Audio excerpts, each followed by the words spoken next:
Good afternoon.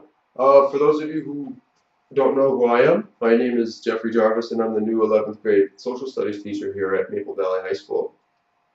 Today I'm here to deliver a presentation to you regarding an issue that I think isn't necessarily a problem yet, but it's something that I feel, if left unhandled, could certainly become a problem, and it's something I feel we as a faculty can work together to tackle and nip it in the bud before it becomes an issue that negatively affects our school.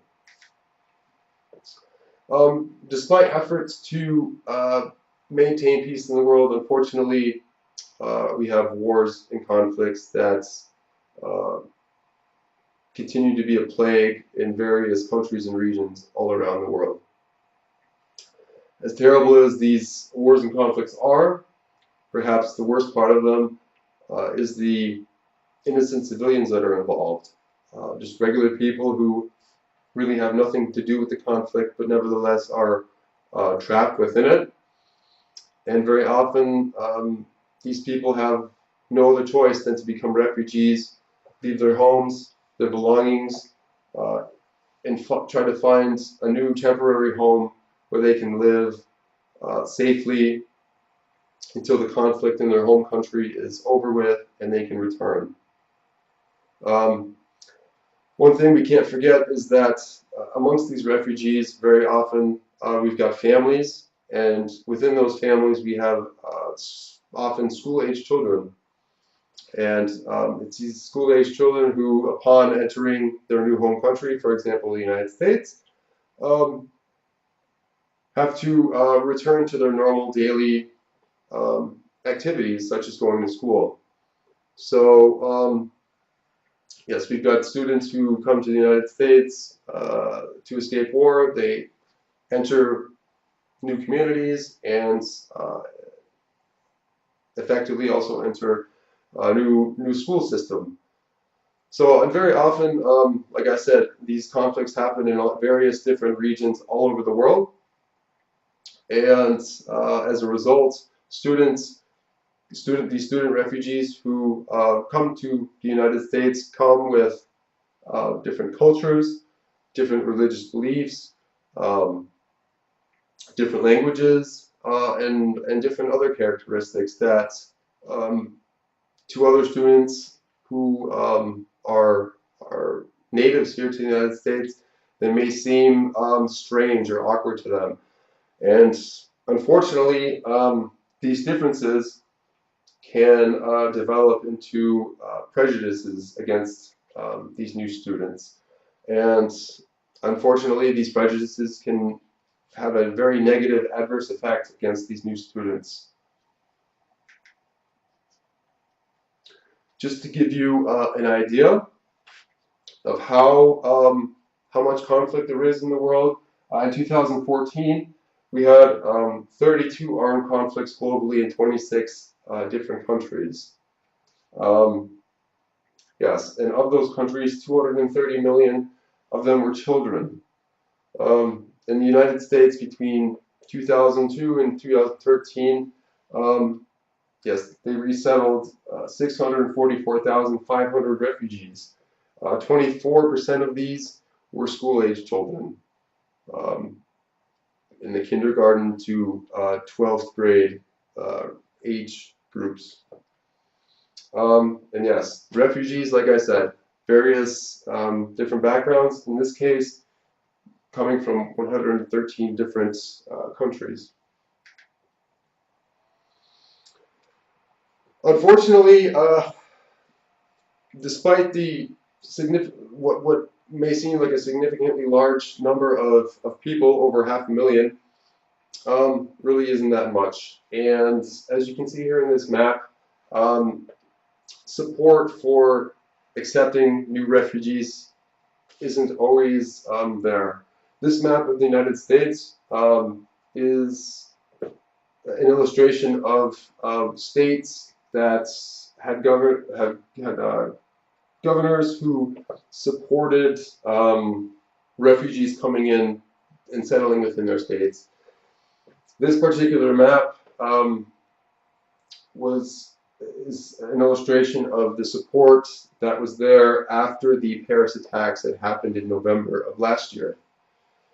So as you can see, there's only a handful of states that were open to accepting refugees, and the vast majority of them were not. So, yes, as I mentioned before, the prejudices that can occur with these refugee students are very negative. Yes, they can affect not only the group themselves, but the individual students, causing disrupted educational opportunities. Also, if a student doesn't speak English, that is certainly an issue, and it can be a barrier to basically any and all content taught in the school, unless they have either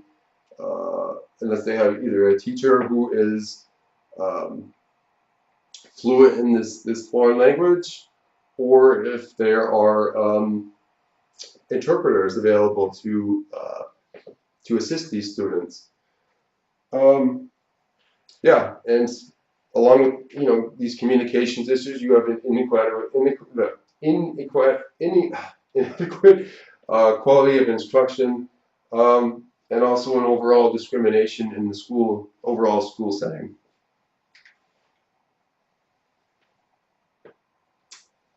So yes, yeah, here we have three reasons for discriminative racism in school: lack of acknowledgement of student identity, lack of knowledge about different cultures, and pre-instilled prejudices.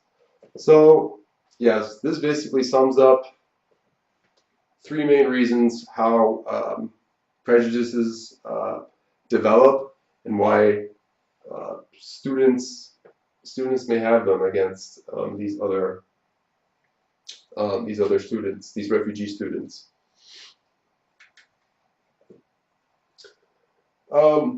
In particular, students, especially those refugee students, especially those coming from the Middle Eastern region and other Islamic countries, is the stigma that is surrounding Islam. Unfortunately, given the number of terrorist attacks around the world being connected with Muslim groups, unfortunately, there is a negative connection between Islam and terrorism. As a result, students, any person coming from a Islamic country is often labeled as being a potential terrorist, which is a whole other issue in itself. But yes, things here in the United States that don't help, of course, are media.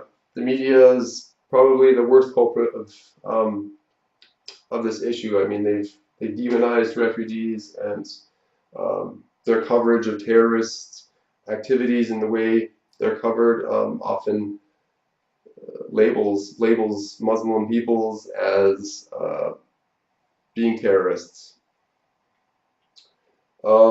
Additionally, there's a pre-existing fear of radicalized Muslims. Yeah, and basically the idea is that if they aren't terrorists, then they certainly may have ties or connections to terrorist groups. And as a result, yeah, there's prejudice towards refugees, especially those that are Muslim. And yes, these poor people who have nothing to do with terrorism or the conflicts in their country, unfortunately, are the victims of all of this.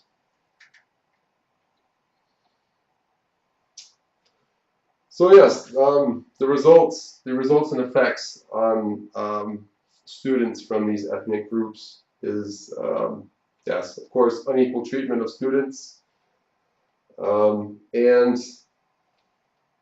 these ideas essentially make refugees who yes, escaped one terrible one area with terrible conditions and often come to a new area that may not necessarily have uh, a physical war or conflict, but they have this they have other conflicts they have to deal with, especially dealing with the communities.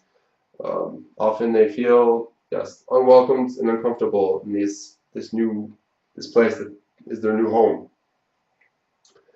Um, so yeah, tied with that, students are negatively affected. Um, Ultimately, what the results from all of this could be a dislike for school. Students uh, who previously had a great interest in school and were enjoyed learning no longer like school. They're no longer interested in going to school. Those who go to school are able to learn. And also, school, of course, is a social environment, and students who are negatively looked at negatively by the community, they're unable to develop relationships with other students outside of their own cultural group. Um,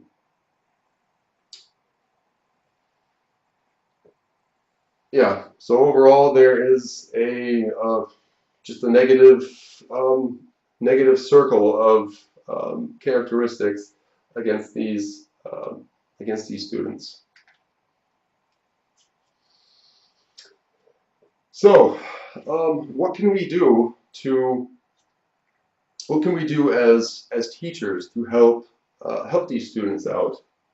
Um, Essentially, what I am proposing is a school-wide activity that not only involves the school but also the community. By involving these two major bodies, we are essentially able to involve the entire local area of students, teachers, parents, grandparents, and other members of the community um, into this project. And hopefully, as a result, um, change the overall community outlook on these individuals. And so the activity that I'm proposing for this school-wide and community-wide project is the cultural fair. The purpose of the cultural fair is to allow students to demonstrate their creativity and to share their culture with all students and faculty in the school, as well as to expose the community to the collection of different cultures present in the local area. To help to decrease and eliminate prejudices and or false opinions regarding individuals and cultural groups. Perhaps this third item is the most important. I think this is overall the goal of the cultural fair. Um, and yes, through integrating the community, the local school community, as well as the surrounding community, by eliminating these opinions and these prejudices, yes, we can make these groups, these new refugee groups, feel much more welcome in their new temporary home community. And lastly, to allow members of the community to come together in one place and experience a number of various cultures all at once. So yes, the idea is to have essentially a one-stop shop for the community to experience all these various cultures all in one spot. And also the idea is to, yes, have it involve all cultures in the school. While the idea behind this cultural fair is to essentially help the refugee students become integrated into the community. The thing is, we don't want to single them out. We don't want the cultural fair to seem like it is just about them. We want to make it so all cultural groups are represented equally, so that this new refugee student group is able to seamlessly integrate themselves into the cultural fair. The goals of the cultural fair are to increase the understanding and tolerance and acceptance of other cultures and the associated cultural groups, to allow all cultural groups within the school to be represented and share the unique characteristics of their individual culture, to prevent individual cultural groups from standing out and becoming an actively targeted cultural group by the students and faculty, to increase exposure regarding various cultures and cultural groups present in our local communities, to enrich the local community with information, understanding, and education about various cultures and cultural groups present in the local communities. To influence the community to take consideration other cultures and values prior to making assumptions and accusations. To allow members of the community to see individuals of other cultures maybe very similar to themselves, and to develop the feeling of unity, cooperation, community with all its surrounding cultures. So I think these middle three items are perhaps the most important goals of the culture fair, because while there are a number of prejudices and false opinions regarding these refugee groups, I think the main weapon that can be used in order to eliminate these prejudices and negative opinions is education. So through educating the community about what these people are really about, what their culture is about, what's unique about them, and maybe even more importantly, what is similar about them to our own community, will hopefully be a step in the right direction towards getting the community to have an overall feeling of acceptance towards these new individuals. The criteria for the cultural fair: that at least one teacher is involved as an advisor for each individual cultural group.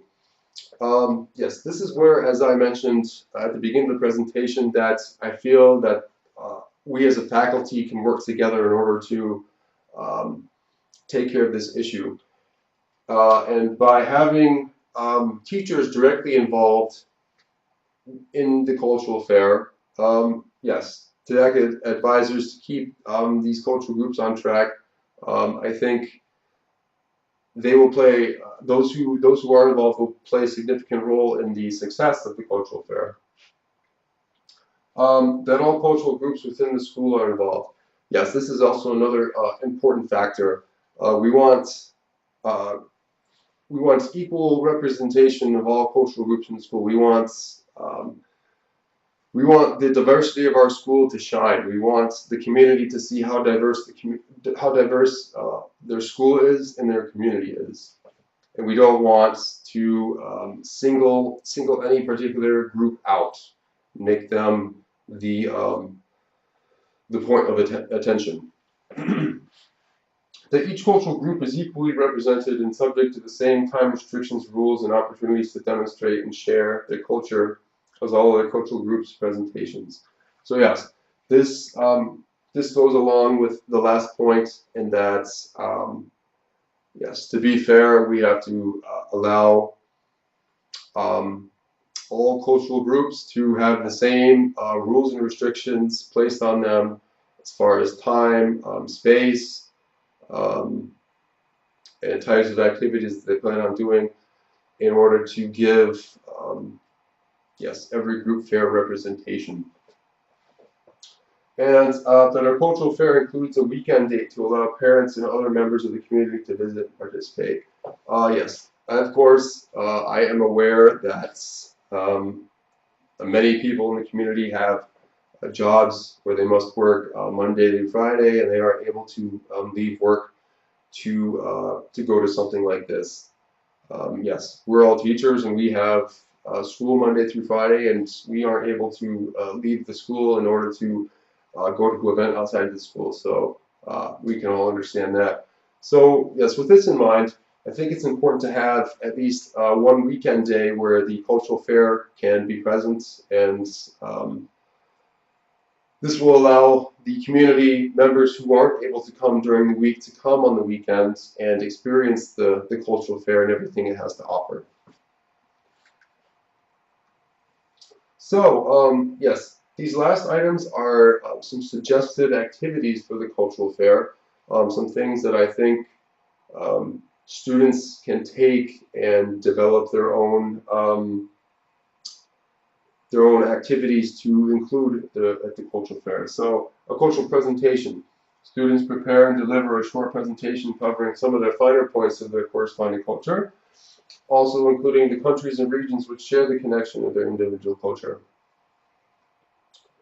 Cuisine. Students prepare and offer samples of various examples of culinary staples eaten during everyday meals, holidays, and other special occasions.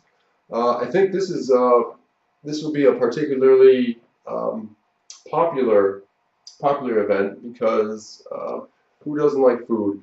And to experience all sorts of different types of cuisine in one spot is really a unique opportunity, and I think it's something that everyone who participates in the fair will be really interested in taking part of. Holidays. Students invite visitors to celebrate various holidays with cultural groups throughout the cultural fair.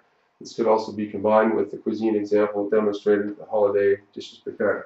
So yes, like I said, different cultures come, different holidays, different types of celebrations, and to allow the community to participate in some of these holiday celebrations would be a truly unique experience to allow them to see the kinds of things they celebrate in the manner they are celebrating, whether it's costumes or special activities or of course special types of dishes.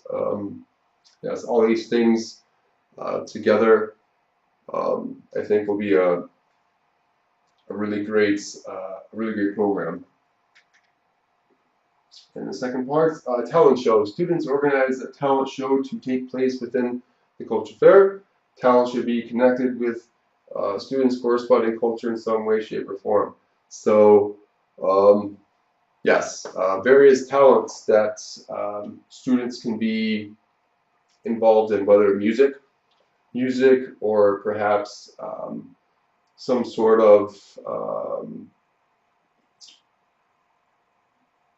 other kind of demonstration, something hopefully that's is connected with their culture, with their cultural group, something unique that can demonstrate to the community something unique about this culture. A fashion show. Students organize a fashion show which demonstrates some of the unique fashions and types of clothing worn by individuals and other cultural groups. So yes, I think this will be another popular event, and that's the manner in which people dress in different areas of the world is unique, and I think it'll be interesting to see the sheer variety of different types of clothing that that exist all over the world, and to have them all in one place at the same time, I think is a really unique opportunity. And music and dance. Students demonstrate different types of music and dance associated with their individual culture. Students host short lessons to teach interested visitors how to participate in this activity. So yes, so music and dance demonstrations, and I think this will certainly be another interesting activity, and especially it allows the community to participate. So, for example, they see members of the community see a group of students doing a cultural dance. That's something that's something they find interesting. To give them the opportunity to participate and maybe learn some basic parts of this dance to try along with the group, I think would be an interesting experience for anyone. So yeah, to experience this dance and also music with different types of musical instruments and flavors of music is certainly a great opportunity to experience some of the different types of art and dance involved with um, these various cultures. So these are just 6 examples of some activities that can be done. I'm of course open to anything else that we could plan. Um, I'm certainly willing and would like to work with my fellow faculty members, and we can collaborate and fine tune some of these items and try to develop a really great cultural fair. So, yeah, yes, this last bit of business is first off, thank you for your time.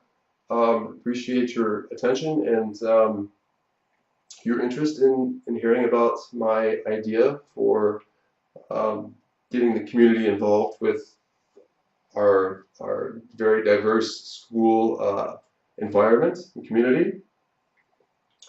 Yes, and if you have any questions, please feel free to find me after we're done here, and I will try to answer any questions you might have about the cultural fair and any other things I can help you with. And also, if anyone's willing to volunteer already, if you'd like to be a student advisor in regards to advising a cultural group, or would like to volunteer in a different way, please find me and let me know. And yes, we can hopefully get the ball rolling at this. So yes, this is something that I'm particularly excited about, and I think that if we do a good job and put this together correctly, that I think yes, this would really be a great opportunity for the community to come out and really see how amazing and diverse the community really is. So thank you, and have a good rest of the day.